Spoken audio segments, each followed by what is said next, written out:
நல்ல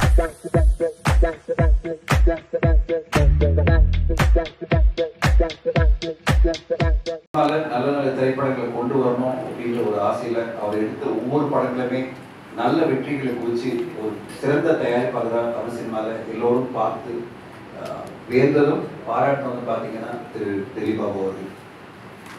அவருடைய அந்த சக்ஸஸை பார்க்கும்போதே நான் ரொம்ப பெருமைப்படுவேன். அவருடைய செலெக்ஷன் பார்க்கும்போது சந்தோஷமா இருக்கும். இந்த மாதிரி தயாரிப்பாளர்கள் புது புது தயாரிப்பாளர்கள் ஜெயிக்கும் போது தான் மீண்டும் பல தயாரிப்பாளர்கள் வர முடியும் அப்படின்னு நினைப்பேன். அப்படிப்பட்ட ஒரு தயாரிப்பாளர் திடீர்னு ஒரு 3 மாத காலம் எங்களுக்கு ரொம்ப ஆச்சரியம். 3 மாத காலம் திடீர்னு அவர் வந்து out of touch, out of contact, நாங்கள் ரீச் பண்ண முடியல. அவர் குறிப்பிட்ட சில பேருக்கு மட்டும் மெசேஜ் பண்ணிட்டு எல்லா இண்டஸ்ட்ரி நிகழ்வுகளையும் வந்து ரெகுலராக பார்ட்டிசிபேட் பண்ணுற ஒரு மனிதர்.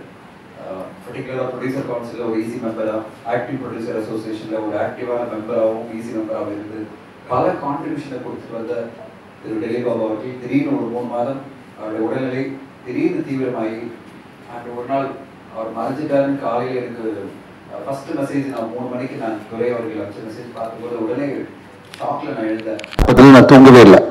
நான் கால் பண்ணி துறைகிட்ட பேசினேன். என்னால் நம்ப முடியல எப்படி இது நடந்தது அப்படின்னு சொல்லிட்டு. அப்புறம் அப்பத்திலிருந்து அந்த ஒரு ஷாக்லேயே இந்த இண்டஸ்ட்ரியில் நிறைய பேர் இருக்கும். அவருக்காக இந்த நினைவஞ்சலி ஈவெண்ட் நம்ம நடத்துறதுல ரொம்ப என்னன்னா இத்தனை பேர் நீங்கள் வந்திருக்கீங்க, அவரோட பயணிச்சவங்க. கண்டிப்பாக அவருடைய சக்ஸஸை நினைக்கும் போது பெருமையாக இருக்குது. இவ்வளோ பேர் வந்து அவரோட இந்த நினைவஞ்சலி செலுத்தவும் நீங்கள் வந்ததே மிகவும் பெருமையாக இருக்குது. அவருடைய படங்கள் மூலமாகவும் அவருடைய ஆக்சஸ் ஃபிலிம் ஃபேக்ட்ரி இன்னைக்கு வந்து அந்த தொடர்ந்து இந்த ஆக்சஸ் ஃபிலிம் ஃபேக்டரியை நடத்துறதுக்கு அவருடைய சந்ததியாக அவருடைய வாரிசாக நம்மளுக்கு தேவ் விட்டு இருக்காரு. தேவும் கோப்ரொடியூசரா துரை அவர்களும் சேர்ந்து ஆக்சஸ் ஃபிலிம் ஃபேக்டரி மூலமாக தொடர்ந்து நல்ல சிறந்த படங்களை கொடுப்பாங்கிற நம்பிக்கையோட நம்ம அவருக்கு இந்த நினைவஞ்சலி செலுத்த போகிறோம். முதல்ல இந்த நினைவஞ்சலி ஈவெண்ட்ல திரு திலீப் பாபு அவர்களுடைய அம்மா கோவிந்தம்மாள் அவர்களை மேடைக்கு வருமாறு அழைக்கிறேன். இங்கே அன்வீல் பண்ணணும்.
திலீப் பாபுடைய நினைவஞ்சலி கலந்து கொள்ள வந்திருக்கும் அனைவருக்கும் என்னுடைய காலை வணக்கம்.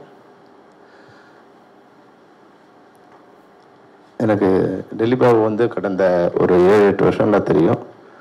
என்னுடைய வீட்டில் அவங்க ஆஃபீஸ் வச்சுருக்காங்க. நான் சந்தித்த மிகச்சிறந்த மனிதர்களில் ஒரு 10 பேரை நான் வந்து மிகச்சிறந்த மனிதரால் என்னுடைய வாழ்க்கையில் நான் வந்து நினைவு கூற முடியும்னா அந்த 10 பேரில் ஒருத்தராக வந்து டெல்லி பாபு இருப்பார். சாதாரணமாக வந்து எனக்கு வந்து இப்போ விஜயகாந்த் சாரோட ஃபோட்டோ எப்போ பார்த்தாலும் எனக்கு கண்ணில் தண்ணி வரும். அது மாதிரி டெல்லி பாபுவோட ஃபோட்டோவை எப்போ என்னோட பார்த்தாலும் ஃபோனில் பார்த்தாலும் எனக்கு தெரியாமல் என்னோட கண்கள் வந்து ஈரமாகவும் பணிக்கும். அந்த வகையில் நீங்கள் ஒன்றும் ஒரு தடவை பாருங்கள். சில பேருக்கு தான் வந்து அது போல் ஒரு அமையும். அந்த சிரித்த முகத்தோட ஒரு குழந்தைத்தனமான முகத்தோட மிகச்சிறந்த பண்புகளோட நான் எப்போது ஒரு வேலை தான் அவர் சந்திப்போம். அவர் காலையில் ஆஃபீஸ்க்கு வரும்போது இல்லை நைட் வீட்டுக்கு போகும்போது சந்திப்போம். எப்போ இந்த ஃபோட்டோவில் எப்படி இருக்காரோ அப்படியே தான் அவர் இருப்பார். எப்பவுமே அந்த முகத்தில் ஒரு புன்முறுவலோடு தான் இருப்பார். கடிந்து பேசாத, யாருக்கும் தீங்கு செய்யாத மிகச்சிறந்த மனிதராக நான் அவரை பார்த்துருக்கேன். அதுபோல் வந்து அந்த குவாலிட்டிஸ் கூட வந்து சரியாக திட்டமிடுதல், அனைவரோடும் சரியாக பழகுதல், யாரோட ரொம்ப க்ளோஸாகவும் இல்லாமல் இல்லை தூரமாக போயிடாமல் அந்த அந்த டிஸ்டன்ஸ் மிகச்சரியா எனக்கு எப்படி அவர் மேலே ஒரு இதுன்னா, அவங்க ஒரு 8-9 வருஷமாக என்னோட ஆஃபீஸில் இருக்காங்க, வீட்டில் இருக்காங்க. எவ்ரி மந்த்து 5ஆம் தேதி 10/10 வந்து என்னோட ஃபோனுக்கு ஒரு மெசேஜ் வரும். ஒரு அமௌண்ட் இஸ் கிரெடிட்டட் டு ஒரு அக்கௌண்ட். இந்த 8 வருஷமும் எவ்வளோ மழை பெஞ்சாலும் கொரோனா வந்தாலும் என்ன வந்தாலும் அந்த அமௌண்ட் மட்டும் வந்து அந்த 5ஆம் தேதி 10 பேங்க் ஆரம்பித்த உடனே என்னோட ஃபோனுக்கு மெசேஜ். அந்த அளவுக்கு ஒரு மாதம் கூட தவறாத எல்லா வகையிலுமே, நான் சொல்கிறேன் எனக்கு மட்டும் இல்லை, எல்லா வகையிலுமே நம்ம அவருக்கு ஏதாவது புகழஞ்சலி செலுத்தணும், நிலவஞ்சலி செலுத்தணும்னா அவரோட குவாலிட்டிஸை நம்ம வந்து பின்பற்றினாவே நம்ம அவருக்கு செய்கிற பெரிய ஒரு மரியாதையாகவும் நினைவஞ்சலியாகவும் இருக்கும்.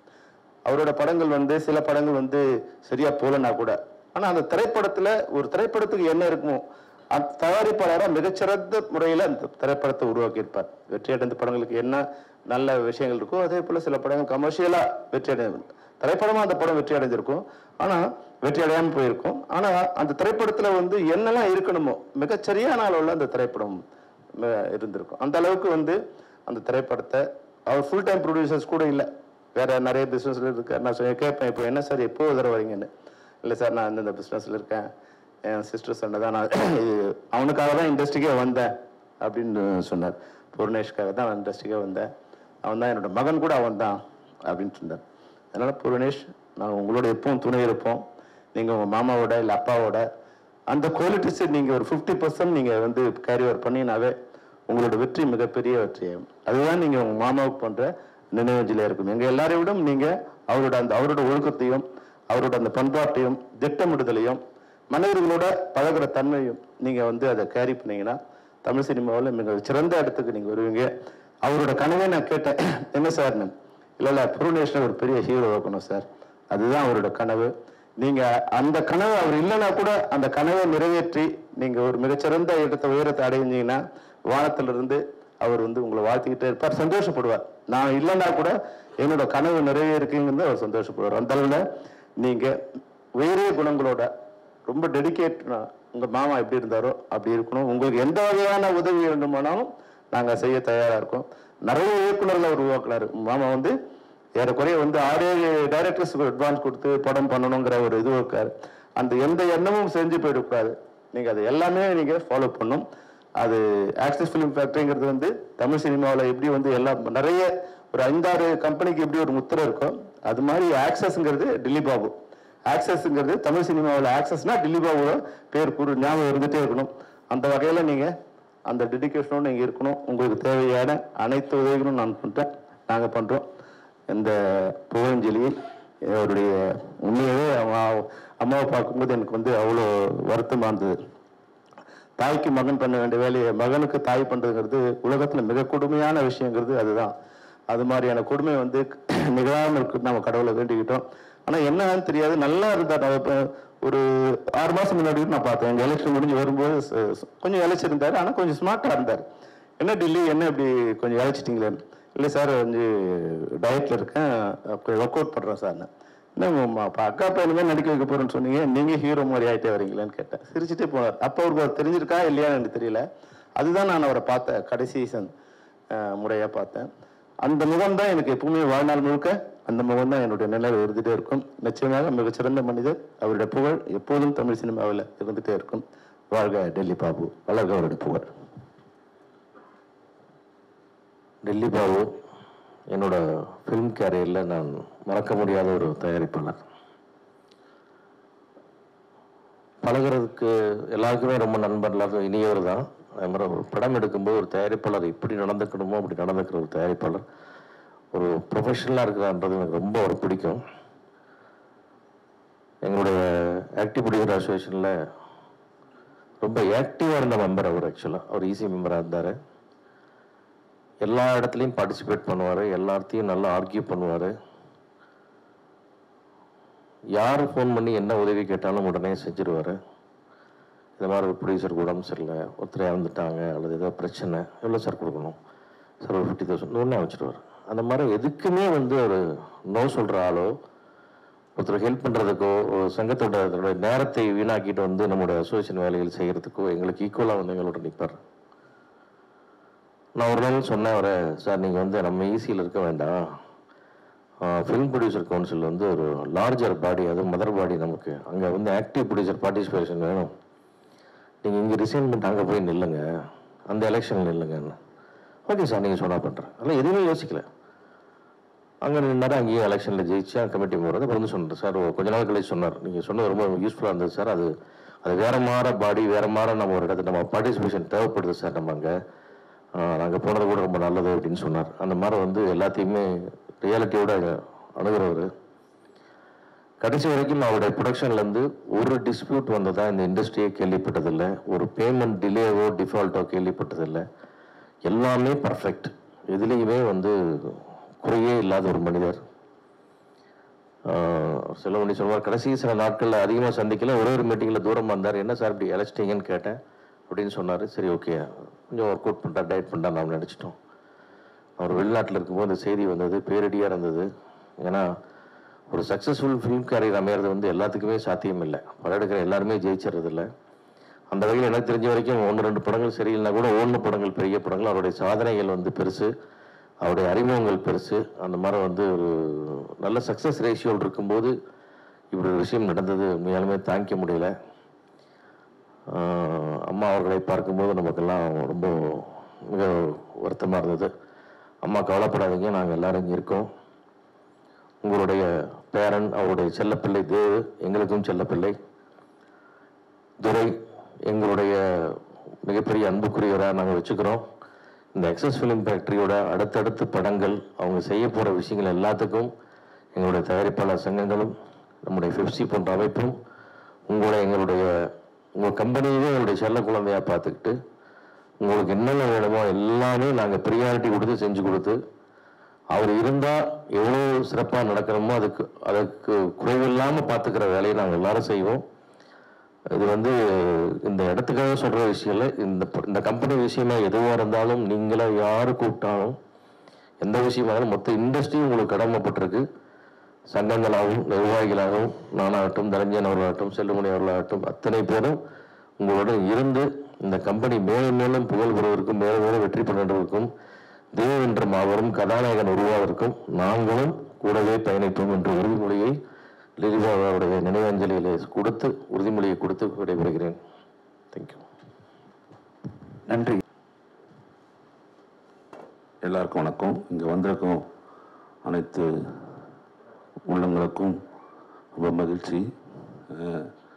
எனக்கு இது இந்த மேடை எனக்கு ஒரு கூட்டுப்படை. நான் சாரோட இறந்த அன்னைக்கு என்னோட இயலாமை வர முடியாமல் போயிடுச்சு, மன்னிக்கணும். மற்றும் இப்படி ஒரு நிகழ்ச்சிக்கு வரணும், அவர் எனக்கு ஒரு ஃபோட்டோ அனுப்பிச்சிருந்தார் PRO சார், இப்படி ஒரு நிகழ்ச்சின்னு சொன்னார். ரொம்ப கேட்குறதுக்கே ரொம்ப நல்லா தான் இருந்தது. இந்த மாதிரி நிகழ்ச்சி நான் எதுவும் இது வரைக்கும் பார்க்கல நம்ம தமிழ் சினிமாவில். அப்படி ஒரு சிறப்பாக யாரோ இறந்துட்டாங்கன்னா அவங்களுக்கு செய்கிற ஒரு காரியம் இந்த மாதிரி நிகழ்ச்சியில் இப்படி எடுத்து நடத்துனதுக்கு அதுக்குள்ளே நம்மலாம் வந்ததுக்கு அவங்க பிஆர்ஓ சுரேஷ் சந்திராவுக்கு நன்றியை சொல்லியிருக்கிறேன். எனக்கு திலீப் பாபு சார் ரொம்ப பழக்கம் இல்லை, எனக்கு கரெக்டாக நினைவு இருக்குது. அவர் கூட நான் ஒரு 3 முறை பேசியிருக்கேன் பிஸ்னஸ் விஷயமா.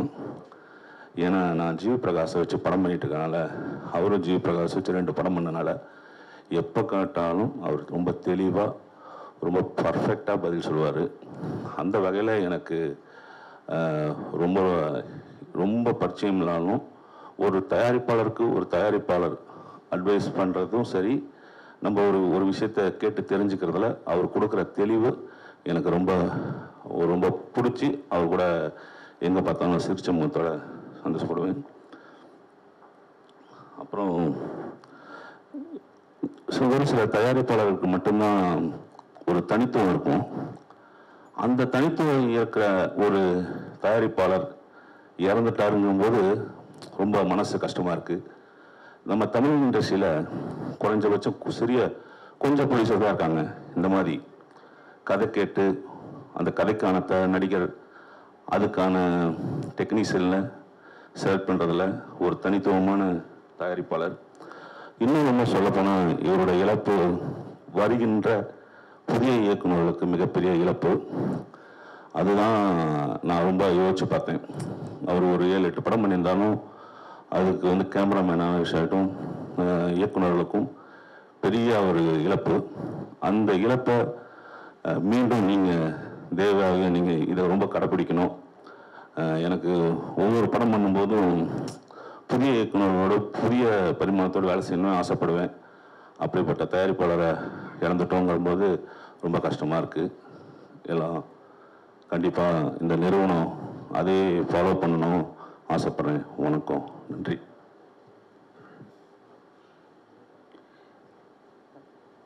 It's not a good place to, be in, because where a mother is unveiling the photo of her son, I really feel that particular moment. And it's so sad because Dilip Babu sir was a genuine producer. A producer, what does a producer mean? A producer is somebody who knows what is that he wants to make. He was never agreeable to either a director or a hero or something like that. He wanted to make movies which he loved, and I hope his successor will follow that and take the company to bigger heights.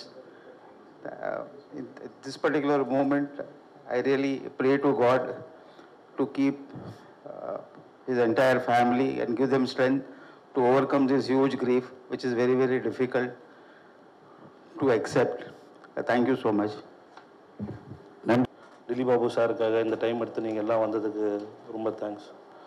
Dilip sir, அவரை நாங்கள் மாமா தான், but நான் சாருன்னு கூப்பிட்டு பழகிடுச்சு.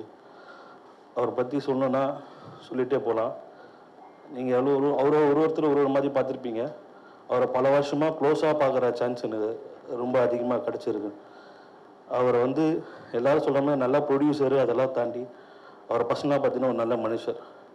அந்த மாதிரி ஒரு கேரக்டர் யாருக்குமே நான் பார்த்ததில்லை என்னோட சரௌண்டிங்ஸில்.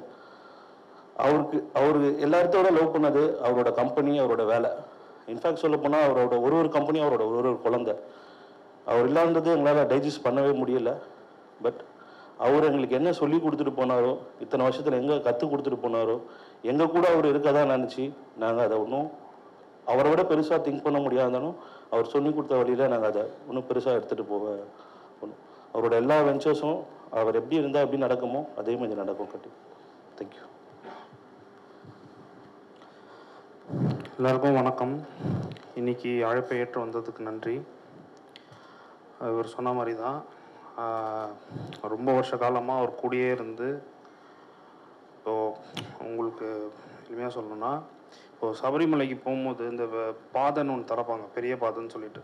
அப்போ என்ன பண்ணுவோன்னா, பூஜாரிங்க வந்து ஃபஸ்ட்டு அந்த வழியை காமிச்சு எடுத்துன்னு போவாங்க. அந்த மாதிரி என் கூட இருந்தவங்களுக்கு ஃபஸ்ட்டு வழி காமிச்சு கொடுத்துட்டு போயிருக்காரு. அந்த வழியிலேயே எல்லோரும் ஃபாலோ பண்ணி அதை பின்தொடர்ந்து நம்ம பண்ணோன்றது என்னோட இது. நன்றி. தேங்க்யூ. நன்றி. ஒரு சிறிய கவிதாஞ்சலி என் நண்பர்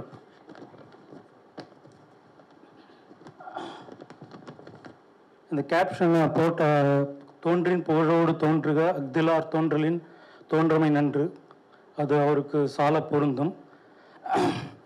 மறைந்த என் நண்பன் ஜி டிலிபாபுவுக்கு என் இரங்கல் கவிதாஞ்சலி.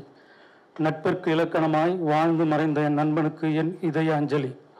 வாழ்க்கையில் பலருக்கு ஒளி தந்து வழிகாட்டியாக விளங்கிய எங்கள் கலங்கரை விளக்கே. நட்பின் இலக்கணமாய் வாழ்ந்து இமயமே எங்கள் மனதை களவாடிய கல்வனே. நட்பில் நல்லவனாய் தொழிலில் வல்லவனாய் என் நெஞ்சில் நீக்கமர நிறைந்திருக்கும் இந்த பேச்சுலரின் பேச்சுலரே. பல தொழில்களில் வெற்றி பெற்று விளங்கிய எங்கள் தொழில் ராட்சசனே. பல முடிவுகளை வியாபாரத்தில் தைரியமாக எடுத்து எங்களை எல்லாம் மிரளச் செய்தவனே. பலருக்கு வாழ்க்கை தந்து இரவு பகல் பாராமல் உழைத்தவனே. இரவுக்கு 1000 கண்கள் உண்டு என உணர்த்தியவனே. நியாயத்துடன் என்றும் ஞானமாக இருந்த எங்கள் மரகத நாணயமே. நீ எடுத்த பல முடிவுகளில் உறுதியாக நின்ற எங்கள் உரிமையினே. மிடில் கிளாஸ் வாழ்க்கையில் ஆரம்பித்து இன்று அனைத்திலும் ஹை கிளாஸாக வாழ்ந்து மறைந்தவனே. யார் அழைத்தது உன்னை இவ்வளவு சீக்கிரம் இந்த பூமியிலிருந்து? பல வாழ்க்கை வளையங்களை கடந்து வந்து உன்னை இறுதியில் மலர் வளையம் வைத்து ஓமை கடவுளே இது நியாயமா உனக்கு? என்றும் உணர்வாய் ஒரு உயிராய் எங்கள் நண்பர்களுக்கு இருப்பாய். நன்றி, வணக்கம், அனைவருக்கும் நன்றி.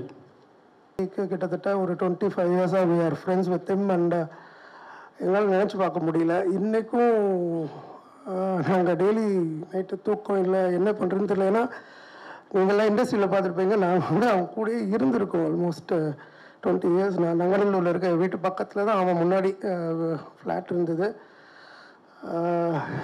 ஃபஸ்ட்டு வாங்கின ஒரு ஐயன் கார் பஜீரோ வாங்கினோடனே வீட்டுக்கு வந்து first time it's almost 20 years back எனக்கு கூப்பிட்டு போனேன். அது மாதிரி நிறைய கார், ஒரு கார் வாங்கும்போதும் is a car lover. I think everyone knows that. Car மட்டும் இல்லை, இஸ் கன்வைசர் ஆஃப் டேஸ்ட். அது எங்களுக்கும் he showed us what is life. எங்களால் மறக்க முடியல. But we are trying to what to say தெரியல, because we are so personally close to him. எங்களால் we're not able to digest it, we're not able to get out of it, but எப்படியோ try பண்ணிகிட்டு இருக்கோம். Thank you for job opportunity. we'll be living in his என்ன சொல்கிறது, நினைவில் தான் வாழ்ந்துட்டுருக்கோம். Thank you. Impeccable and in decision making is immaculate. He had a sound knowledge in all field where he worked. He had a Midas touch, whatever he touched under the sun. பல இயக்குநர்களை from Sakthivel Perumal சாமி, Satish, Maran, mister Ramkumar, இப்போது இயக்கிட்டு இருக்கிற இயக்குநர்கள் அனைவருக்கும் அவர் ஒரு கலங்கரை விளக்கமாக வழிகாட்டியாக இருந்திருக்காரு. அனைவரும் அவரை பின்பற்றி அந்த ஒளியில் இருந்து நாம் ஒளி பெற்று வழிநடத்துவோம் என நம்புகிறேன். தேவுக்கு என்னுடைய வாழ்த்துக்கள். மாமா மாதிரி அவரை மாதிரி வர்றது ரொம்ப கஷ்டம். பட் அவர் பாதை போட்டு கொடுத்த பாதையில் நம்ம கண்டிப்பாக போகுன்ற ஒரு நம்பிக்கை எனக்கு இருக்குது. நானுமே அந்த நம்பிக்கையில் தான் இருக்கேன்.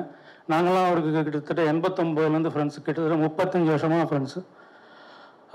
எங்களுக்கு பெரிய நண்பர்கள், அவரை மாதிரி ஒரு ஃப்ரெண்டு கிடைக்கிறதுன்றது இனிமேல் கிடைக்காது. அந்த நண்பர் வந்து ஏற்படுத்திட்ட கேப்பு அது எனக்கு நிரம்பாது. அவர் நினைவுகளோடு வாழுவோம். நன்றி. எல்லோருக்கும் வணக்கம். தனஞ்சயன் சார் சொன்ன மாதிரி இந்த மாதிரி ஒரு நிகழ்ச்சியில் கலந்துக்கிறத நினைக்கும் போது ரொம்ப வருத்தமாக இருக்குது.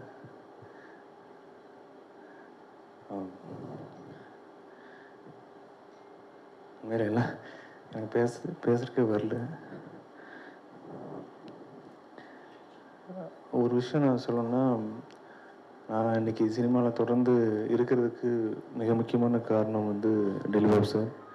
அந்த மேடைக்காக சொல்ல, ஏன்னா இங்கே சிலருக்கு தெரியும் வந்து ராட்சசன் கதை வந்து கிட்டத்தட்ட 35 நிராகரிப்புகளை சந்திச்சிருக்கு அந்த கதை. அப்போ அந்த டைமில் வந்து எனக்கு சினிமா மேலே பெரிய வெறுப்பு ஆயிடுச்சு. அப்போது 36வது நாள் தான் டெலிவரி ஆஃபீஸருக்காக சொன்னேன். அவர் கதை கேட்டு முடிச்சோன்னே யோசிக்காமல் வந்து கண்டிப்பாக பண்ணலாம் அப்படின்னாரு. நான் அதுக்கு வந்து சந்தோஷப்படல. உடனே கேட்டேன், இல்லை நீங்கள் உண்மையாக உங்களுக்கு கதை பிடிச்சிருக்கா, இல்லை நீங்கள் இன்றைக்கி போக சொல்லிட்டு நாளைக்கு வந்து இல்லை வேண்டாம்னு சொல்லிடுவீங்களான்னு கேட்டேன் அவருக்கு. இல்லை இல்லை கண்டிப்பாக பண்ணலாம் அப்படின்னாரு. ஏன் அப்படி சொல்கிறீங்க அப்படின்னு கேட்டார். இல்லை நான் அது மாதிரி நிறைய கேட்டேன், அதனால தான் கேட்குறேன் அப்படின்னு. இல்லை கண்டிப்பாக பண்ணலாம் அப்படின்னு சொல்லி அதுக்கான வேலை உடனே ஆரம்பித்தார். எனக்கு அப்போ தான் நம்பிக்கை வந்தது. அதில் எனக்கு ரொம்ப ஆச்சரியமாக இருந்தது என்னென்னா, அவருக்கு தெரியும் இந்த கதை வந்து நிறைய பேர் விழா வச்சுருக்காங்க, வேண்டாம்னு சொல்லியிருக்காங்க. அப்போ வந்து இயல்பாகவே அவருக்கு ப்ரொடியூசர்லாம் தோணியிருக்கு, அப்போ இந்த கதை இத்தனை பேர் வேண்டாம்னு சொன்னாங்கன்னா கண்டிப்பாக இதில் கதையில் ஏதாவது பிரச்சனை இருக்கலாம், இல்லை வந்து இதை நம்பி எடுக்கலாமா, இல்லை வந்து இது இப்படி சக்ஸஸ் ஆகுமா, இல்லை இந்த டைரக்டர் இதுக்கு முன்னாடி எடுத்த படம் வந்து ஒரு காமெடியான படம், இது இவ்வளோ சீரியஸான கதையை ஹேண்டில் பண்ணிடுவாரா, இப்படி எந்த விதமான சந்தேகமும் வந்து அவர்கிட்ட இல்லை. எனக்கு அதுவும் ரொம்ப ஆச்சரியமாக இருந்தது. ஏன்னா ஒரு நாள் கூட படம் அன்னைக்கு அந்த கதை சொல்லி முடிச்சோன்னா என் மேலே வச்சிருந்த நம்பிக்கை, கதை மேலே வச்சிருந்த நம்பிக்கை கடைசியில் ரிலீஸ் வரைக்குமே ஒரு நாள் கூட ஒரு இடத்துல கூட அவருக்கு அந்த டவுட்டே வரல. எனக்கு அது பெரிய இப்போவும் நான் நினைக்கிறது அது ஆச்சரியமாக நினைப்பேன். ஏன்னா அவர் ரொம்ப வருஷம் ப்ரொடியூசராக இருந்து வந்திருந்தாங்கன்னா அவங்களுக்கு ஒருவேளை அது கேட்காம இருந்தால் ஆச்சரியம் இல்லை. எனக்கு அவர் புது ப்ரொடியூசராக அந்த டைமில் 2 படம் தான் முடிந்தார். அப்போது எனக்கு அது ஆச்சரியமாக இருந்தது, அவ்வளோ தூரம் என் மேல் நம்பிக்கை வச்சது. அதுக்கப்புறம் அது படம் ரிலீஸ்க்கு அப்புறம் கூட என் மேலே வந்து அவ்வளோ நம்பிக்கையோடு வந்தார். அது ஒரு ஆக்சிஜன் ரிலீஸ்க்கு அப்புறம் எனக்கு சில தாமதங்கள் ஆச்சு. அந்த 3வது படம் பண்ணுற அந்த கதைக்கு நிறைய நிராகரிப்புகள் இருந்தது. அப்போல்லாம் எனக்கு கூப்பிட்டு அவர் வந்து சொல்கிறதில்ல, ராம் கவலைப்படாதீங்க, கண்டிப்பாக நீங்கள் எந்த கதை எடுத்தாலும் கண்டிப்பாக நல்லா பண்ணிடுவீங்க அப்படி ஒரு நம்பிக்கை இருக்குது, அதனால் நீங்கள் வந்து தைரியமாக இருங்க அப்படின்னு சொல்லி எப்பவுமே என் மேலே ஒரு பெரிய நம்பிக்கை வச்சுருப்பார். அதனால் நமக்கு நம்பிக்கை நம்ம மேலே வைக்கிற ஆட்கள் கிடைக்கிறது ரொம்ப சிரமம், அது கஷ்டம். அந்த மாதிரி ஆட்கள் கிடைக்கிறது நான் இன்னைக்கு வந்து அப்படி ஒரு ஆளை நான் அப்படி ஒரு மனுஷனை நான் இழந்திருக்கேன்னு நான் நினைக்கிறேன். பர்சனலாக எனக்கு அப்படி ஒரு ஃபீலாக இருந்தது. ஏன்னா நிறைய தடவை மீட் பண்ணும்போதெல்லாம் அவர் சொல்கிற வார்த்தை அதுதான், நீங்கள் கண்டிப்பாக நல்லா பண்ணிடுவீங்க எனக்கு நம்பிக்கை இருக்கிற வார்த்தை கிட்டத்தட்ட எப்போ மீட் பண்ணும்போதும் சொல்லுவார். ஸோ எனக்கு அது வந்து பர்சனலாக பார்த்தா ஒரு பெரிய நம்பிக்கை மேலே வைக்கிற ஆட்கள் இழக்கிறது வந்து பெரிய சொத்தை இருந்த மாதிரி நான் நினைக்கிறேன். அதனால் பட் இன்னைக்கு வந்து அவருக்கு நான் நன்றி சொல்ல விரும்புகிறேன். ரொம்ப ரொம்ப ரொம்ப நன்றி சார், என் மேலே வச்சிருந்த அத்தனை நம்பிக்கைக்கும். Thank you so much sir. நன்றி. வந்திருக்கிற எல்லாருக்கும் ரொம்ப என்ன சொல்கிறேன்னு தெரியல. நான் இந்த மாதிரி ஒரு நிகழ்ச்சியில் பேசணும்னு நினைக்கிறேன் இல்லை. ஏன்னா இப்போ 2 ஸ்டார்ட் பண்ணி வேறு ஈவெண்ட் எல்லாம் நாங்கள் பண்ணுறதுக்கு நிறைய பிளான் பண்ணியிருந்தோம். கடைசியாக நாங்கள் டிஸ்கஸ் பண்ணதெல்லாம் அந்த விஷயங்கள் தான். இந்த மாதிரி ஒரு நிகழ்ச்சியில் வந்து இப்படி நான் இந்த மாதிரி ஒரு பேசணும்னு நான் அக்செப்ட் பண்ணவே இல்லை. 2016 பிகினிங்கில் தான் இந்த மாமனிதனை நான் வந்து சந்தித்தேன். அப்போது பூர்ணேஷ் 2 பேரும் தான் அந்த மரகநாணியின் கதை கேட்டாங்க. அவங்க கேட்டது சார் ஒரு 1/2 மணி நேரம் தான் கேட்டார். கேட்ட உடனே அவருக்கு பிடிச்சிருந்தது. அடுத்தடுத்த கட்டத்தில் போய் டக்குன்னு அந்த படத்தை ஸ்டார்ட் பண்ணார். ஒரு முதல் பட இயக்குனருக்கு இப்படி ஒரு தயாரிப்பாளர் கிடைக்கிறதெல்லாம் மிகப்பெரிய ஒரு கிஃப்ட்டு, வரம். அது ஏதாவது நம்ம பூர்வ ஜென்மத்தில் ஏதாவது பண்ணிட்டு வந்திருக்கணும். அந்த மாதிரி ஒரு தயாரிப்பாளர். அந்த படம் ஆரம்பிக்கிறதுல இருந்த சிரமங்களுக்கு என் கூட இருந்து எனக்கு நம்பிக்கை கொடுத்து டேக் ஆஃப் பண்ணி விட்டாரு. எந்த இடத்துலையும் அவர் நினைச்சிருந்தா அந்த படத்தை ஸ்கிப் பண்ணிட்டு வேற ஸ்கிரிப்டுக்கு போயிருக்க முடியும், அவ்வளோ கதைகள் இருந்தது. இருந்தாலும் என்கிட்ட சொன்ன ஒரு வார்த்தைக்கு அவர்கிட்ட இருக்கிற அந்த மனிதங்கிற ஒரு விஷயத்துக்காக இத்தனை பேர் வந்திருக்கீங்கன்னு நினைக்கிறேன். அது வந்து எல்லா தயாரிப்பாளர்கிட்டையும் இருக்குமான்னு எனக்கு தெரியாது. நம்ம பார்த்துருக்கோம், ஒரு சிலர்கிட்ட இருக்கும். பட் இவர்கிட்ட இருக்கிற மனிதம் நான் எந்த தயாரிப்பாளர்கிட்டையும் நான் ரியலைஸ் பண்ணதே இல்லை. ஒரு வேளை அவங்க கிட்ட பழகிதான் தெரியும். பட் அந்த மனிதன்கிற ஒரு விஷயம்தான் இவர் தயாரிப்பாளர் தாண்டி ஒரு மாமனிதனாக நிறுத்துதுன்னு நினைக்கிறேன். ஜூன் 22 அதான் அவரை கடைசியாக நான் மீட் பண்ண சந்திப்பு. அவர் கடைசி ஆஃபீஸ்க்கு வந்த நாள். எனக்கு தெரியாது அவர் இப்படி 22ஆம் தேதி போனவர் திரும்பி வரமாட்டார்னு நினைக்கவே இல்லை. அவர் அதாவது செல்வமணி சார் சொல்லிட்டு போன மாதிரி ஒருத்தங்களோட ஃபோட்டோவை பார்த்து நமக்கு கண்ணீர் வருதுன்னா அது எல்லாத்துக்கிட்டையும் அது நம்ம வராது. இது வந்து இது ப்ரொடியூசர் தாண்டி எனக்கு அப்பா மாதிரி தான் எப்போவுமே. இண்டஸ்ட்ரி பொறுத்தவரைக்கும், சினிமா பொறுத்த வரைக்கும் எனக்கு அப்பா மாதிரி தான். எப்போவும் அவர்கிட்டையும் சொல்லிகிட்டே இருப்பேன். இப்போ ஆக்சஸ் ஃபிலிம் ஃபேக்ட்ரி ஆகட்டும், நல்ல நல்ல இயக்குநர்களுக்கு ஒரு அப்பாவையிலேருந்து ஒரு குழந்தைகள் மாதிரி தான் நாங்கள் நின்றுட்டுருக்கோம், தடுமாறி நிற்கிறோம். இதுலேருந்து கண்டிப்பாக நாங்கள் மீண்டு வருவோம். ஏன்னா நல்ல நல்ல விஷயங்களை, நல்ல ஒரு தேவுக்கெல்லாம் நல்ல ஒரு ட்ரைனிங் கொடுத்து, ஒரு நல்ல எக்ஸ்பீரியன்ஸ், நல்ல ஒரு விஷயங்களை சொல்லி கொடுத்து வளர்த்திருக்காரு. அடுத்த துறை இருக்காங்க, நல்ல அது போக நிறைய டைரக்டர்ஸ் உங்கள் கூட இருக்காங்க. எப்போ வேணாலும் நாங்கள் சப்போர்ட் பண்ணுறோம். ஏன்னா அவர் கிட்டத்தட்ட ஒரு 10 இயக்குநர்கள் உருவாக்கியிருக்காரு. எந்த உதவினாலும் ஆக்சஸ் ஃபிலிம் ஃபேக்ட்ரிக்கு நாங்கள் முன்னாடி வந்து செய்வோம். அதுக்கு கண்டிப்பாக நாங்கள் வந்து வாக்கு கொடுக்குறோம். ரொம்ப நன்றி. வந்திருக்கிற எல்லாரும் இத்தனை பேர் இதை மதித்து சாருக்காக வந்தது ரொம்ப நன்றி. வணக்கம். எனக்கும் திலீப் பாபு சாருக்கும் எந்த விதமான நட்பு தொடர்பு எதுவுமே கிடையாது. ஒரு 2-3 மீட்டிங்கில் மீட் பண்ணியிருக்கோம். அவரோட ரொம்ப அந்த லட்சணமான முகம், இயல்பான சிரிப்பு, ரொம்ப யதார்த்தமாக பேசினார். என்ன யாருன்னு தெரியாது, ஒரு நடிகரை தான் அவருக்கு தெரியும். இந்த நடப்பு தயாரிப்பாளர் சங்க மீட்டிங்கில் மீட் பண்ணும்போது பேசினது தான்.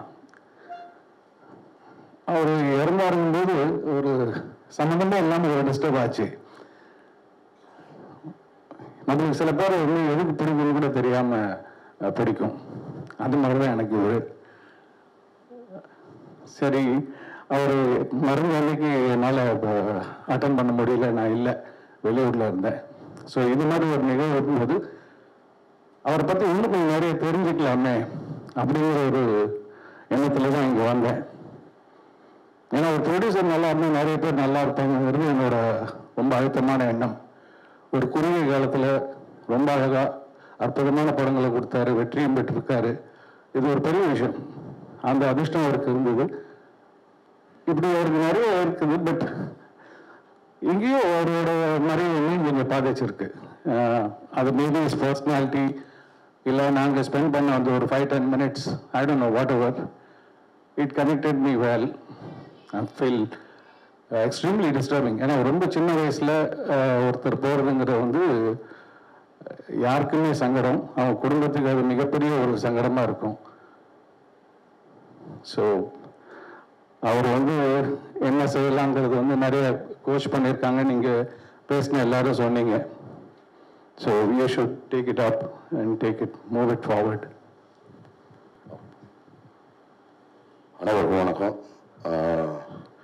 எனக்கு ஆக்சஸ் ஃபிலிம் ஃபேக்ட்ரி வந்து பார்த்தீங்கன்னா, நான் அதில் ஒரு கம்பெனி ஆர்டிஸ்ட் மாதிரி அவங்க பண்ண படங்களில் வந்து நிறையா படங்களுக்கு எனக்கு வந்து வாய்ப்பு கொடுத்துருக்காங்க. அது காரணம் திலீப் பாபு சார் தான்.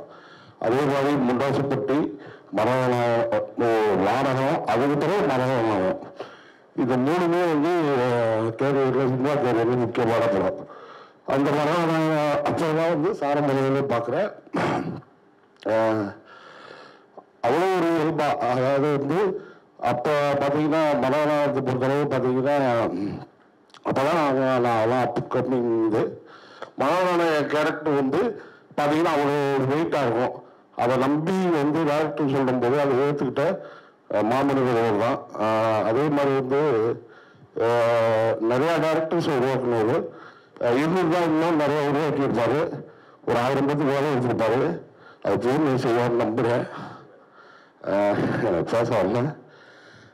ரொம்ப நன்றி சார். எல்லாருக்கும் வணக்கம். இப்போ ஜேபி சார் சொன்ன மாதிரி தான், சாராவது ஒரு 10 minutes மீட் பண்ணியிருக்கீங்க. எனக்கு சார் கூட சுத்தமாக ஒரு பழக்கமே கிடையாது.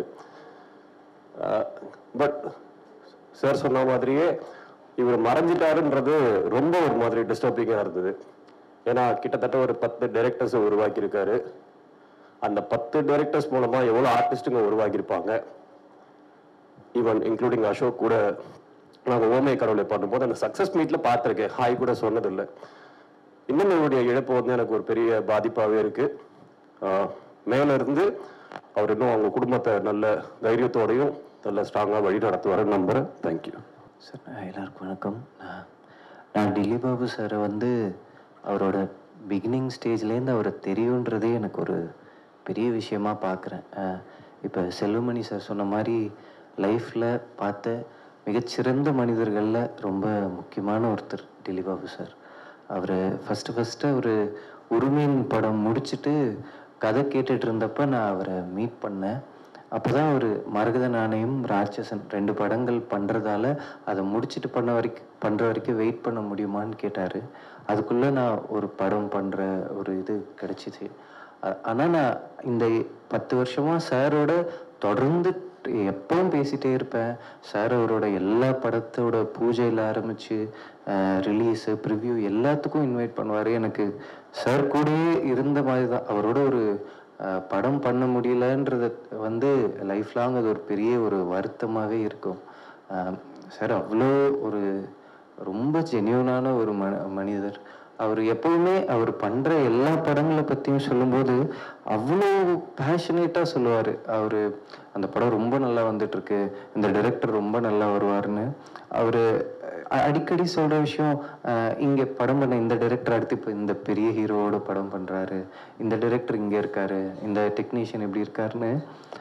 ஒரு ப்ரொடியூசராக அவர் இவ்வளோ தன்னோட படங்களை இவ்வளோ பர்சனலாக அவ்வளோ இமோஷ்னலாக பார்த்த ஒரு மனிதர் அவர். நான் சாரை கடைசியாக ஒரு 3 months முன்னாடி யதார்த்தமாக தியேட்டரில் மீட் பண்ணேன். அப்போ கூட ஒரு படம் பார்க்க வந்திருந்தார் ஒரு ஆடியன்ஸாக. இந்த படம் நல்லா ஒர்க் ஆகுது இல்லைங்க அப்படி பேசிகிட்டு இருந்தார். எனக்கு அதுதான் சாரை கடைசியாக பார்க்குறோன்னு எதிர்பார்க்கவே இல்லை. எனக்கு சாரு அவர் பில்ட் பண்ண அந்த ஒர்க்கிங் கல்ச்சர் இங்கே தேவில் ஆரம்பித்து துரை பிரதர் எல்லாருமே அது ஒரு ஃபேமிலியாக தான் இருக்கும். அது அவங்க ஒர்க் பண்ணுறது, அவங்க எல்லாரையும் ட்ரீட் பண்ணுற விதம், அந்த ரிலேஷன்ஷிப்பு, இந்த ஃபேமிலியில் ஏதோ ஒரு விதத்தில் நான் ஒரு சின்ன பார்ட்டுன்றது எனக்கு ரொம்ப சந்தோஷமாக இருக்குது. எல்லாரும் சொன்ன மாதிரி ஆக்சஸ் ஃபிலிம் ஃபேக்ட்ரின்ற அந்த பிராண்டும் டில்லி பாபு சாரும் எப்பவும் இருப்பாங்க. அதை தொடர்ந்து எல்லாரும் இது பண்ணணும்னு கேட்டுக்கிறேன். தேங்க்யூ. நானும் அசோக்கும் ப்ரொடியூசராக பண்ண ஃபஸ்ட்டு படம் ஓ மை கடவுளே. அதுக்கு ஒரு நாள் கதை கேட்டார். அடுத்த வாரமே பண்ணலாம் அப்படின்னு சொல்லி சைன் பண்ணிட்டாரு. அடுத்த 90th டே ஷூட் போயிட்டோம். கரெக்டாக முடிச்சாரு. ஓகே, கரெக்டாக சூப்பராக ரிலீஸ் பண்ணார் சக்தி சாரோட. ஸோ எங்களுக்கு ஒரு நல்ல கைடன்ஸ், எப்படி ஒரு படத்தை கரெக்டாக பிளான் பண்ணி கரெக்டாக மார்க்கெட்டிங் பண்ணி கரெக்டாக ரிலீஸ் பண்ணோன்னு. ஸோ பயங்கரமான கைடன்ஸாக இருந்தார். எனக்கு டில்லி பாபு சார் நினைக்கும் போது அவரோட ட்ரீம்ஸ்லாம் ரொம்ப பெருசாக இருக்கும். ஏன்னா ஃபஸ்ட்டு காலையில் இந்த நியூஸ் பார்த்தோன்னே அதான் நினச்சேன், எவ்வளோ ஆம்பிஷன்ஸ், எவ்வளோ ட்ரீம்ஸ் இப்படி டக்குன்னு இப்படி நடந்துச்சு. பட் அவர்கிட்ட சார் சொன்ன மாதிரி எப்படி ஒரு கரெக்டாக பிளான் பண்ணி எல்லாரையும் அரவணைச்சு ஒரு ப்ராஜெக்டை கரெக்டாக முடிக்கணும் அப்படிங்கிறது நம்ம லைஃப்பில் இனிமேல் நம்ம பண்ணணும் அப்படிங்கிறது தான் எனக்கு தோணுது. தேங்க்யூ. டில்லி சார் யாரையுமே வாடா போடன்னு கூப்பிட்டதே இல்லை. வாங்க போங்க பேச சொல்லி கூப்பிடுவாரு, வாப்பா போப்பா அந்த மாதிரி தான் கூப்பிடுவாங்க. ரேராக என்ன மட்டும் டே நீ ஓவரா பண்ற அப்படின்னு சொல்லலாம்.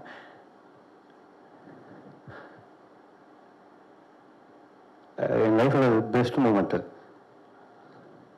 அவங்க யாருமே வாடா போனன்னு கூப்பிடுவாங்க, யாரையுமே கூப்பிட மாட்டார். பூரி கூப்பிடுவார், அப்புறம் அவங்க ரிலேட்டிவ்ஸ் கொஞ்சம் அந்த மாதிரி தான்.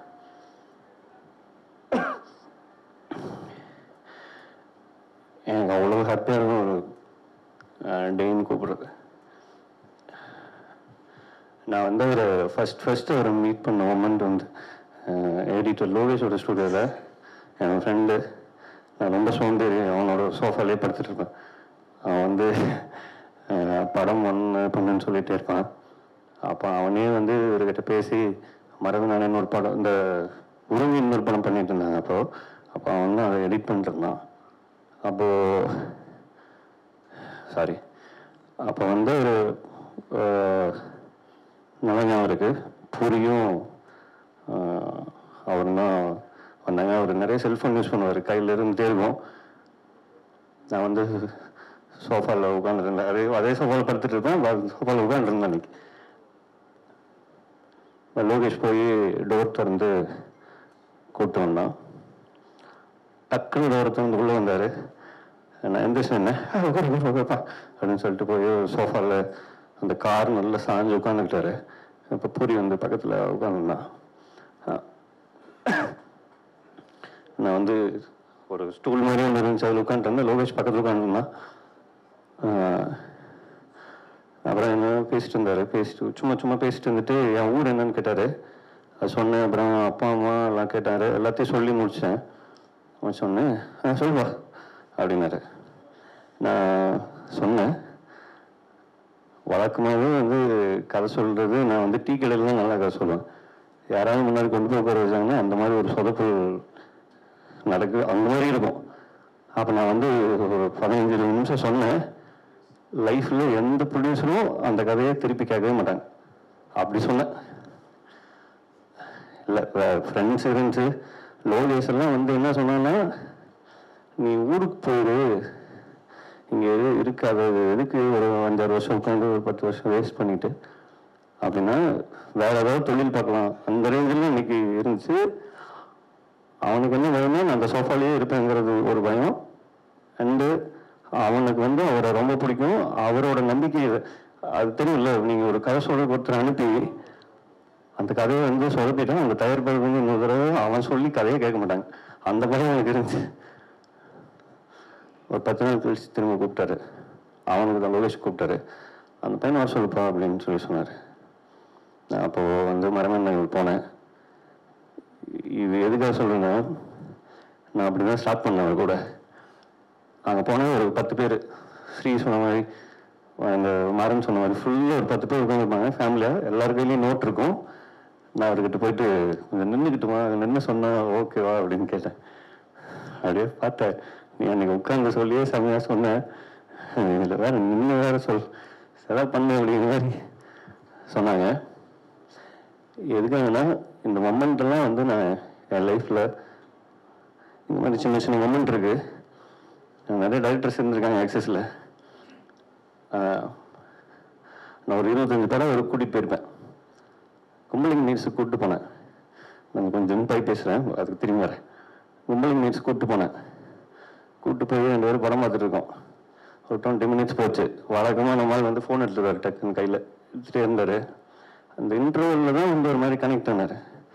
நீ ஏதாவது இந்த மாதிரி ஏதாவது ஐடியாவில் இருக்கிறியான்னு கேட்டார் என்ன திரும்பி.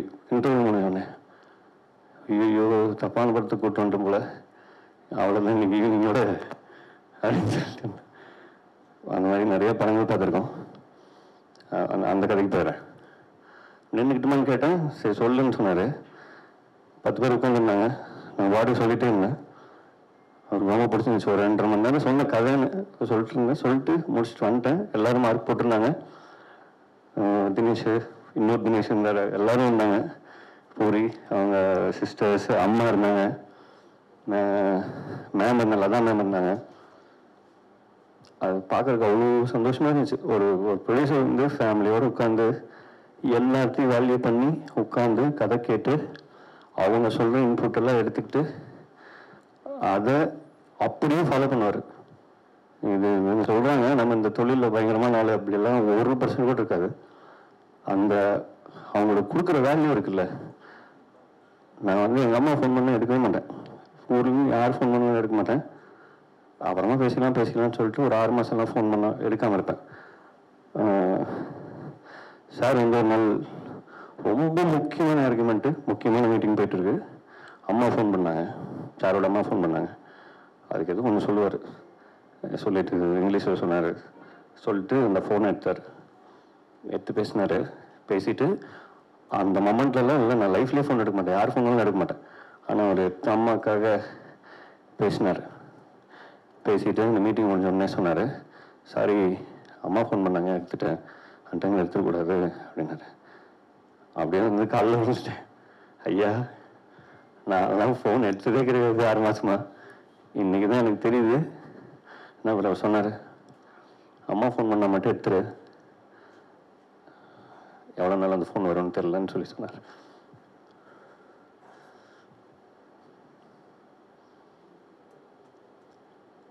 அம்மா இருக்காங்க, சார் இல்லைங்கிறது.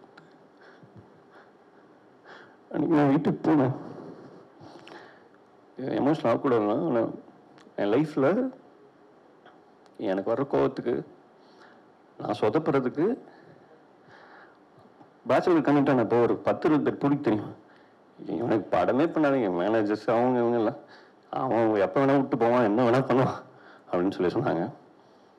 நாங்கள் வந்து சைன் பண்ணுறதுக்காக போய் உட்காந்துருக்கோம், எல்லாம் ரெடி. நானும் பூரி சார் ஒரு ஒரு இடத்துல ஒரு ஆர்டிஸ்ட் கிட்ட டேபிள் உட்காந்துருக்காரு.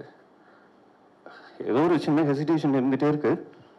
அப்போ அந்த ஆர்டிஸ்ட் சொன்னார், அவர் இப்போ நண்பர் தான், ஸோ ஒரு தனியாக ஒரு 5 minutes பேசலாமான்னு கேட்டார். சார் வந்து ஓகே பேசலாம், பண்ணி வெளியே இருப்பா அப்படின்னா. நானும் பூரி வெளில வந்தோடனே பூரிகிட்ட சொன்னேன், அவர் பண்ண மாட்டார் படம் ட்ராப் அப்படின்னு சொல்லி சொன்னேன். கீழே நின்று அதே மாதிரி உள்ள 5 நிமிஷம் கழிச்சு கூப்பிட்டாங்க. நானும் பூரி உள்ளே போனோம். அவர் வந்து கை கொடுத்துட்டு அந்த ஆர்டிஸ்ட் செஞ்சுட்டு போயிட்டாரு. சார் அப்படியே உட்காந்துருந்தார். 10 lakhs கேஷ் இருந்துச்சு, அக்ரிமெண்ட் இருந்துச்சு.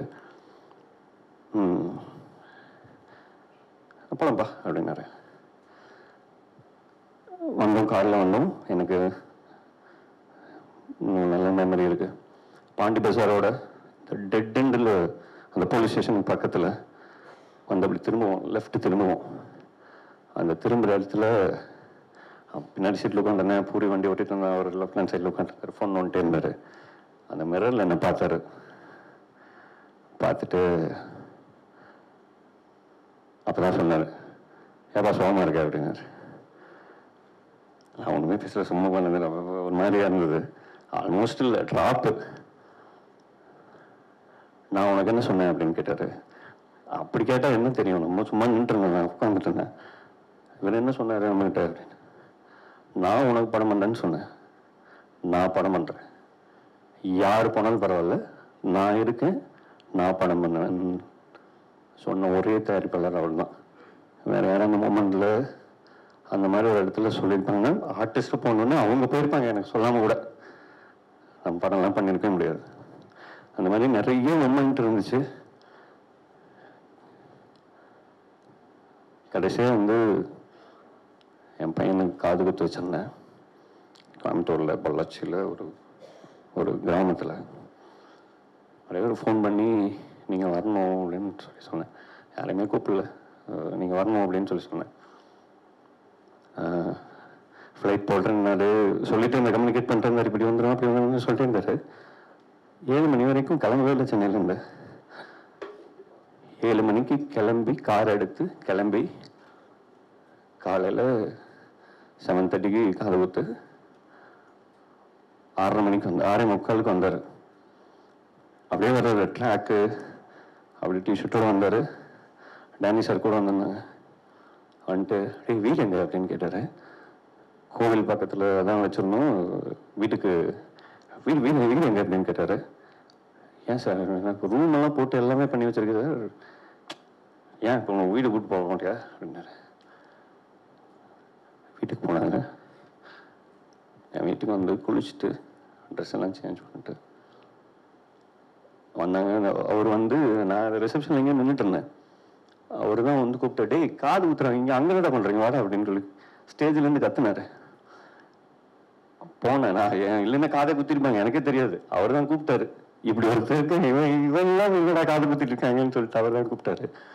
போனால் அப்போ காது குத்துற இடத்துல இருந்தார். என் பையன் கையில் வந்து ஒரு மோதிரம் ஒன்று போட்டார்.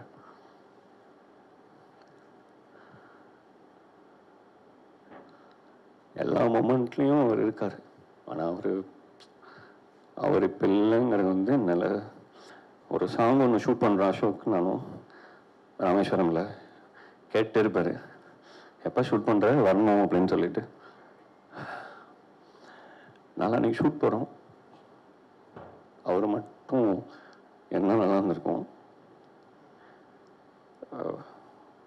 ரொம்ப டைம் எடுத்துனேன்னு நினைக்கிறேன். அவர் வந்து எங்கே இருந்தாலும் எவ்வளோ பிரச்சனை, எனக்கு அவருக்கு நிறைய சண்டை வரும். அப்போல்லாம் ஃபோன் அடித்து சாப்பிட போகலாமா சார் அப்படின்னு சொல்லி கேட்பேன். வா அப்படின்பா. அவ்வளோதான், அந்த சண்டை எனக்கு இருக்கிற எல்லா பிரச்சனையும் முடிச்சிடுவார். நான் படமே பண்ணியிருக்க மாட்டேன் அவர் இல்லைன்னா, அதுதான் உண்மை. ஏன்னா எல்லாருமே கேட்பாங்க, பேச்சுலர்னு ஒரு படம், இந்த கதையெல்லாம் நீங்கள் 6 சொல்லி எப்படி ஓகே பண்ணுன்னு கேட்பாங்க. ஒரு 1.5 மணி நேரம் கேட்டு நான் பண்ணுறேன்னு சொன்ன ஒத்த வார்த்தைக்காக மட்டுமே படம் பண்ண ஒரே ஆள் அவர் தான். ஆக்சஸ் வந்து இது மாதிரி பெருசாக பண்ணணும். பொறி ஸ்ரீரண்ணா, துரை எல்லாரும் சேர்ந்து, தீபக் இருக்காங்க, எல்லாரும் அவங்க ஃபேமிலி எல்லோரும் இருக்காங்க, எல்லாரோடு சேர்ந்து இதை வந்து கண்டிப்பாக பெரிய சக்ஸஸ்ஃபுல்லாக எடுத்துகிட்டு போகணும். Thank you so much. சினிமாவில் லாஸே பார்க்காதவர், பட் நமக்கு பெரிய லாஸை உருவாக்கிட்டு போயிட்டார். ப்ரொடியூசர் கவுன்சிலில் ஈசி மெம்பர், அதில் தான் சார் எனக்கு இது, நானும் ஈசி மெம்பராக இருக்கிறதுனால அவருடைய மரணத்தை ஈஸியாக எடுத்துக்க முடியல. விஜயகாந்த் சாரை வந்து எல்லாருக்கும் பிடிக்கும். ஏன் பிடிக்கும்னா, நிறைய புது டைரக்டர்களை உருவாக்கின ஒரு நடிகர். அதுக்கப்புறம் சூப்பர் குட் சௌத்ரி சார் ரொம்ப நிதானமாக மீசி அப்படியே பண்ணிட்டு கதையை கேட்பாரு. ஆசையாக இருக்கும் அவர்கிட்ட கதை சொல்ல. அது மாதிரி டெல்லி பாபு சார் இன்னைக்கு இத்தனை பசங்களை உருவாக்கியிருக்காரு. பெரிய லாஸ். உண்மையிலே வந்து oh my god, oh my கடவுளே அப்படின்ற படம் டைட்டில். உண்மையிலே கடவுளை பார்த்து நீ கடவுளா இல்லை ராட்சசனா அப்படின்னு கேட்கறதுக்கான ஒரு ஒரு வழி வருது. சினிமாவே இன்னைக்கு வந்து நேர்மை இல்லை, யாருக்கிட்டையும் ஜெனினிட்டி இல்லை. எல்லாருமே தன்னுடைய சுயநலத்துக்காக மட்டும்தான் சினிமாவுக்குள்ள வராங்க. ஏன்னா ஆசை, அது ரஜோகுணம்னு சொல்லுவாங்க. அந்த ரஜோகுணம் வந்து வெறி, அப்படியே தான் சாதிக்கணும், அது சினிமாலேயும் அரசியல்லையும் இருக்கும். ஆனால் அதை மீறி இத்தனை பேர்கிட்ட ஒரு ஒரு ரொம்ப ஷார்ட் பீரியட். இப்போ சௌத்ரி சார்லாம் கிட்டத்தட்ட 30-35 வருஷம் அவரை வந்து புகழ்ந்து பேசுறது மணிக்கணக்காக பேசலாம். சௌத்ரி சாரை பற்றி அவருக்கு பாராட்டு விழா நடத்துகிறோம்னா அவ்வளோ தகுதி உள்ளவர். ஆனால் இந்த ஷார்ட் பீரியட்ல ஒரு ரொம்ப கம்மியான காலகட்டத்தில் இத்தனை பேரோட இதயத்தில் ஒருத்தர் இடம் பிடிச்சிருக்காருன்னா ரியலி அவருடைய மரணத்தை ஆண்டவன் கொஞ்சம் தள்ளி போட்டிருக்கலாம். ஏன்னா நல்லவங்க ரொம்ப கம்மியாகிட்டே இருக்காங்க. விஜயகாந்த் சாருடைய மரணம் நிறைய பேருக்கு வெளியே தந்தது. ஏன்னா யார் போனாலும் முதல்ல அங்கே பாண்டி பஜாரில் நீங்கள் வந்து பசியோட போனால் பாண்டி பஜாரில் சாப்பாடு கிடைக்கும்னு ஒன்று கிரியேட் பண்ணவர் விஜயகாந்த் சார். அது மாதிரி இந்த கம்பெனிக்கு போனோம்னா ஜெனியூனாக ஒரு கதை எடுத்துகிட்டு போனோம்னா, இங்கே பேசுகிறதெல்லாம் பார்க்கும்போது ரொம்ப இதுவாக இருக்குது. ஸோ ஒரு நம்பிக்கை, ஒரு ஒரு தயாரிப்பாளர் இங்கே போனால் நிச்சயமா எனக்கு வாய்ப்பு கிடைக்கும் அப்படின்னு ஒருத்தர் இருந்திருக்காரு. அவரை எப்படிப்பா படிச்சுட்டு போனீங்க? என் ஆளே இல்லை, ஒரு ஜெனியூனா ஸ்கிரிப்ட் கேட்க ஆள் இல்லை. போனவொடனே என்ன கேட்பாங்கன்னா, ஹீரோ ஓகேவா, ஹீரோ கன்வின்ஸ் பண்ணிட்டீங்களான்னு தான் கேட்பாங்க. பட் இவர் ஒருத்தர் தான் ஸ்கிரிப்டுக்கு இப்போதான் தெரியுது எனக்கு. ஏன்னா நான் திலீப் பாபு சார் கூட நிறைய டிராவல் பண்ணல, ஈஸியில் இருந்தால் கூட இப்போ கேட்கும்போது தான் தெரியுது அவரை பற்றின ஒரு ஜேபி சார் கூட ரொம்ப அழகாக சொன்னார். நான் இங்கே வந்ததே அவரை பற்றின நல்ல விஷயங்களை தெரிஞ்சுக்கிறது. அது எனக்கும் நிறைய ஏன்னா அவர் நல்ல சிரிச்சுக்கிட்டு இருப்பாரு, சிறப்பாக இருப்பார் நான் பார்த்த நேரங்களில். ஆனால் இத்தனை பேரை உருவாகி இருக்காரு, எல்லாமே புது டைரக்டர்ஸ். அவங்க மார்க்கெட்டுக்கு போன உடனே பிடிச்சி வைப்பாங்க. அந்த எண்ணம் கூட கிடையாது அவருக்கு. கோ ஹெட், கோ டூ இட், நல்லாரு அப்படிங்கிற ஒரு பெரிய பரந்த மனப்பான்மையோட இருந்திருக்காரு. அவங்க அம்மா இருக்காங்கன்னு எனக்கு சொன்னாங்க. அவங்க சிஸ்டர் கூட இதே மாதிரி தான். ரைட், சாரி, அந்த அம்மாவுடைய வலியை நினைச்சாதான் எனக்கு வேதனையா இருக்கு. ஏன்னா கண்ணுக்கு முன்னாடியே மகளை இழந்து, இப்படி ஒரு தெய்வ மகனை இழந்து நினைக்கும் போதே கஷ்டமா இருக்கு. அவருடைய ஆசை இந்த தமிழ் சினிமா நல்லா இருக்கணும்னு நினைச்சிருந்தவர்ல இவர் ஒரு முக்கியமானவர். அவருடைய எண்ணப்படி நிறைய தயாரிப்பாளர்கள் வந்து நிறைய புது இயக்குநர்களை உருவாக்கி இவரை ஹானர் பண்ணணும். இவருடைய கம்பெனியில படம் பண்ற எல்லாருக்குமே கூடுதல் பொறுப்பு இருக்கு. இப்ப நீங்க நிறைய பேர் பண்றீங்கன்னு நினைக்கிறேன். I think so. More response எடுத்துங்க. உங்களை அவர் வாஷ் பண்ணிட்டு இருக்காரு. நல்லா பண்ணீங்கன்னா உங்களை காலம் பூரா அவருடைய ஆன்மா உங்களை வாழ்த்தும். நிச்சயமா ஒரு நல்ல நிகழ்வுக்கு அரேஞ்ச் பண்ண தனஞ்சய சார் இருந்துதான் ஐ திங்க் ஒரு அருமையான இது. ஏன்னா இதுதான் culture. This is a culture for need. ஏதோன்னு எல்லாரும் ஓடிக்கிட்டே இருக்கோம். அது இல்லாம இந்த சேர்ந்த ஒரு விஷயம், அவரை ஹானர் பண்ண இந்த விஷயத்துக்காக இதை எடுத்து பண்ணவங்களுக்கு என்னுடைய மனதார என்னுடைய நன்றியை தெரிவிக்கிறேன். Thank you so much. அனைவருக்கும் வணக்கம். டெல்லி சாரை ஒரு 1.5 இயர்ஸாக எனக்கு பழக்கம். ப்ரொடியூசராக இல்லாமல் இன்ஸ்டண்ட்டாக வந்து ஃப்ரெண்டாக ஆகிட்டோம் 2 பேரும். ஆக்சுவலாக ரொம்ப கோவம் தான் எனக்கு அவர் மேலே. I'm very very angry with. ஏன்னா அம்மாவோட ஹெல்த் ரிப்போர்ட்ஸை டாக்டர்கிட்ட கொஞ்சம் காட்டிடுங்க சார், என்னோட ஒரு பெரிய ஒரு டாக்டர் ஃப்ரெண்ட் ஆஃப் மைண்ட் காட்ட சொன்னார். நானும் புரியணும் போயிட்டு காமிச்சிட்டு வந்தோம். நான் ஒரு வாட்டி சொல்லிகிட்டே இருப்பேன், sir something is there's an இஷ்யூன்னு நினைக்கிறேன், இவ்வளோ அடிக்கடி காஃப் பண்ணிட்டு இருக்கக்கூடாது, போகலான்ட்டு ஒன்று. ஒரு நாள் என்கிட்ட அப்பாயின்மெண்ட் ஃபிக்ஸ் பண்ண சொன்னாங்க. அப்பாயின்மெண்ட்டும் ஃபிக்ஸ் பண்ணிவிட்டு எல்லா பேசிக் டெஸ்ட்டெல்லாம் எடுத்துருவோம் சார் அப்படின்னு சொல்லிட்டோன்னா, அடுத்த நாள் ஈவினிங் பூரி ஃபோன் பண்ணி சார் கேன்சல் பண்ண சொல்லிட்டாரு, அப்புறம் பார்த்துக்கிறேன்னு சொன்னாருன்னா, நான் திருப்பி ஃபோன் அடிச்சுட்டு கொஞ்சம் கோபமாகவே சார்கிட்ட கேட்டேன், ஏன் சார் இல்லை இன்னும் கொஞ்சம் டெஸ்ட் எடுக்கணும்னு சொல்கிறாங்கன்னா, இன்னும் கொஞ்சம் டெஸ்ட் சார் நம்ம தானே சார் டிசைட் பண்ணோம், டாக்டர் சொல்லிட்டோம் சார் வேறு என்ன டெஸ்ட் எடுக்கட்டும்ட்டுட்டோன்னா, இல்லை பத்ரி ப்ளீஸ் சாரின்ட்டு 4-5 வாட்டி சாரி சொன்னேன். சரின்னு விட்டேன். அதோட ஓவர். அதுக்கப்புறம் ரெகுலராக பேசுகிற டெல்லி ஹசன் கால்ட், கம்யூனிகேஷனே இல்லை. ப்ரொடக்ஷன் ரீதியாக சார் நான் பூரி வச்சு ஒரு படம் டைரக்ட் பண்ணதா இருந்துச்சு, எதுவுமே மூவ் ஆகலை. டோட்டலாக டாக்டர் இருக்கும்போது நடுவில் ஒரு 2 வீக்ஸ் நடுவில் ஜஸ்ட் டெக்ஸ்டடு, நான் ஃபாரினில் இருக்கேன், நான் வந்துட்டோன்னா ஐ வில் மீட் யூ அப்படின்னாரு. எனக்கு தெரியல அவர் ஏன். ப்ராபப்ளி இன்னும் ஒரு 5-6 months முன்னாடி இதை கொஞ்சம் டயக்னாஸ் பண்ணியிருந்தேன்னா அட்லீஸ்ட் வி குட் இன்னும் கொஞ்ச நாள் சார் இருந்திருப்பாரு. Very unfortunate. I will end by saying this, சொல்லுகச் சொல்லீர் பிரிதோர் சொல் அச்சொல்லை வெல்லுஞ்சொல் இன்மை அறிந்து அப்படின்ட்டு வள்ளுவர் ஒன்று சொல்லுவார். அப்படின்னா என்னன்னா, ஒரு வேர்டை யூஸ் பண்ணதுக்கு முன்னாடி ஒரு விஷயத்த சொல்றதுக்கு அதுதான் பெஸ்ட் வேர்டா அப்படின்ட்டு டிசைட் பண்ணிட்டு பேசுங்கன்ட்டு.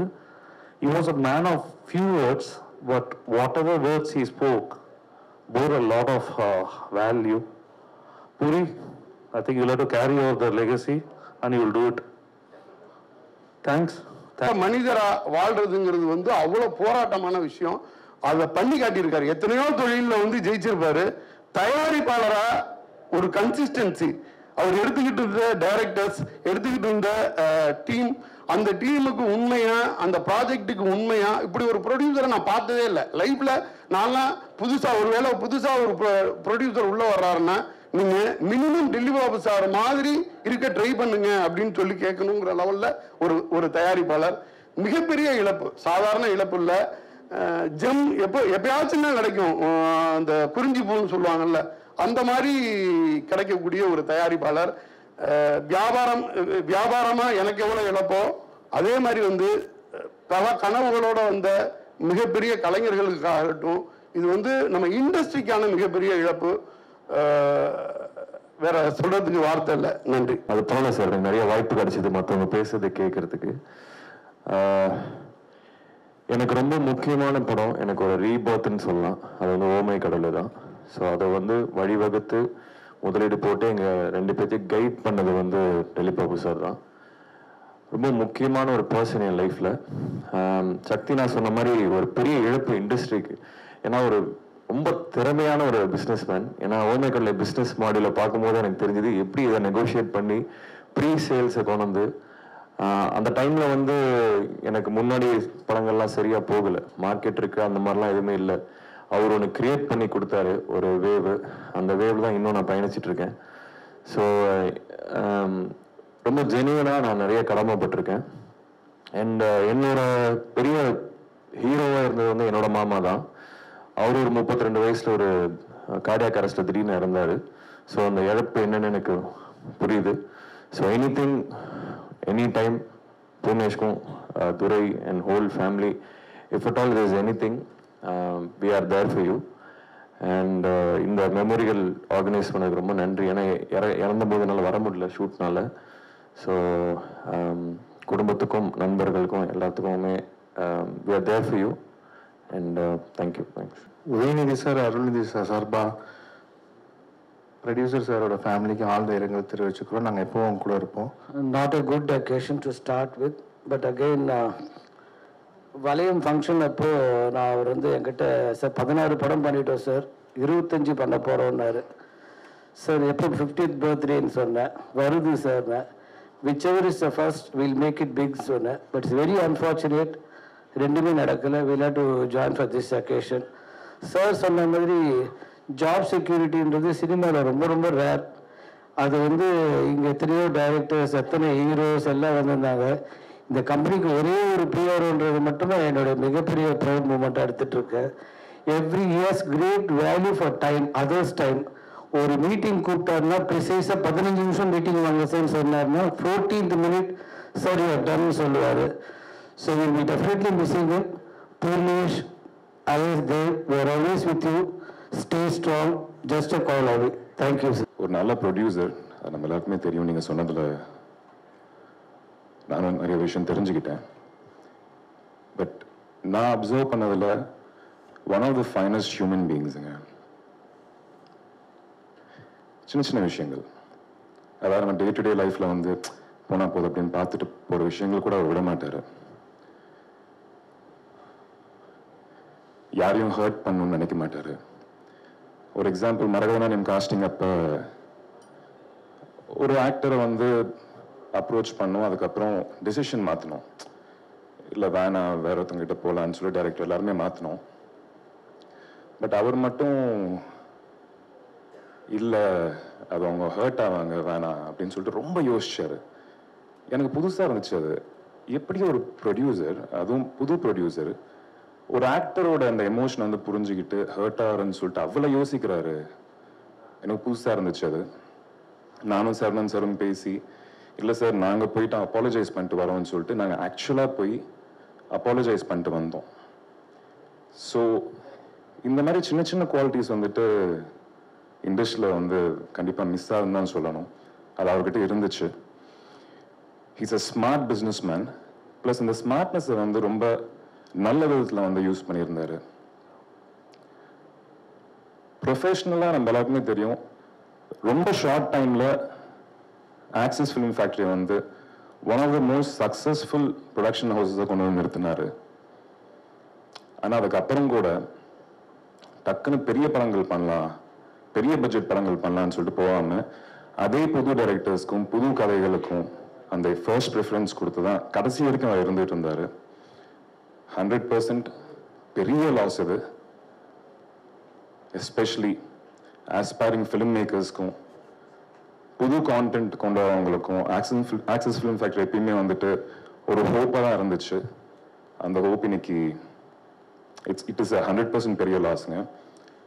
அவர் இன்னைக்கு இங்கே இல்லாட்டியும் ஐ திங்க் அவர் ப்ரொடியூஸ் பண்ண நல்ல படங்கள் வந்துட்டு will celebrate for life. Miss you sir. எல்லாருக்கும் வணக்கம்.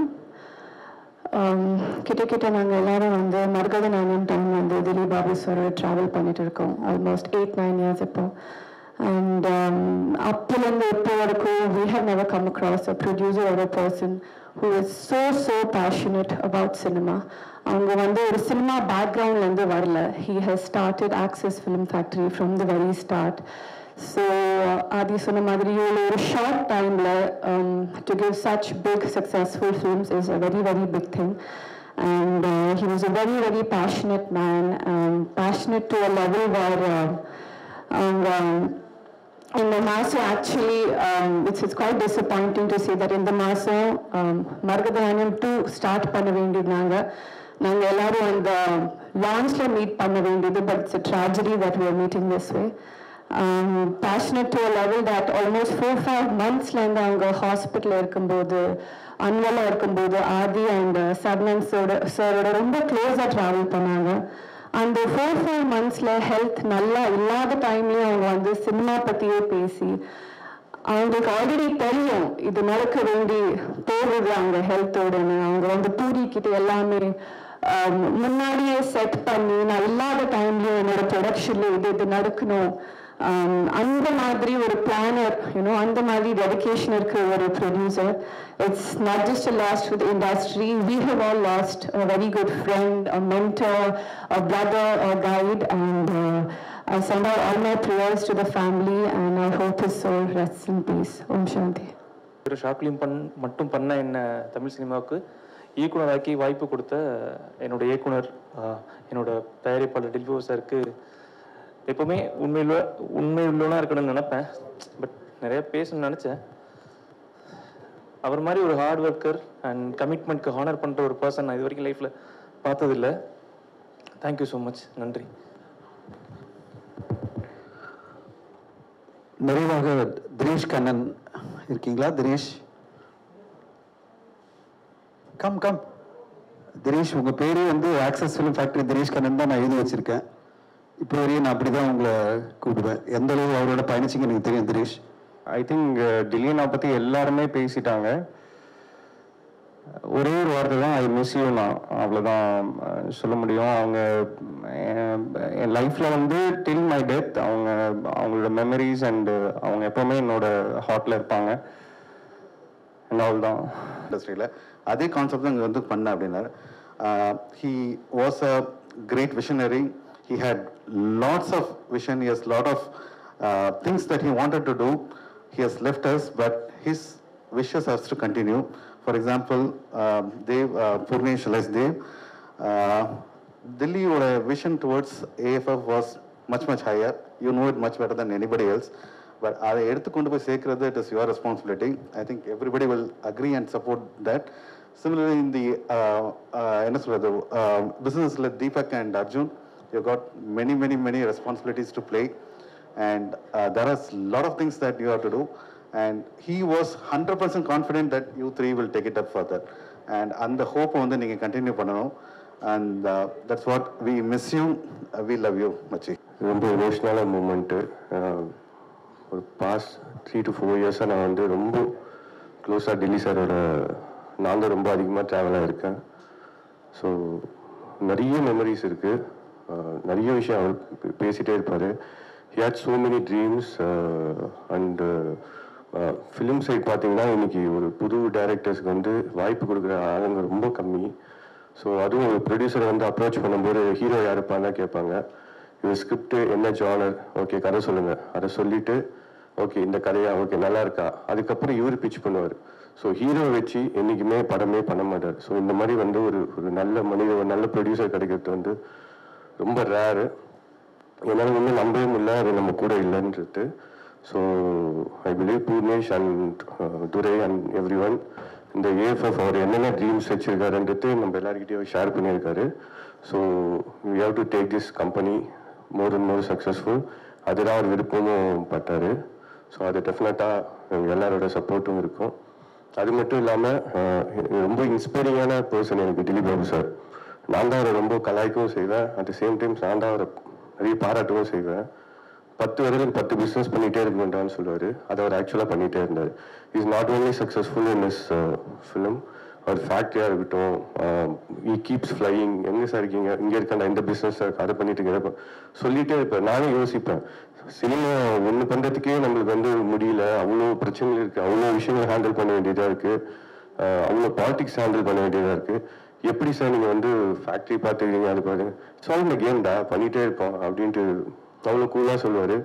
ஸோ அவர்கிட்ட நிறைய நல்ல விஷயங்களை நான் எடுத்துகிட்டு என் லைஃப்பில் I will take it forward. We love you sir.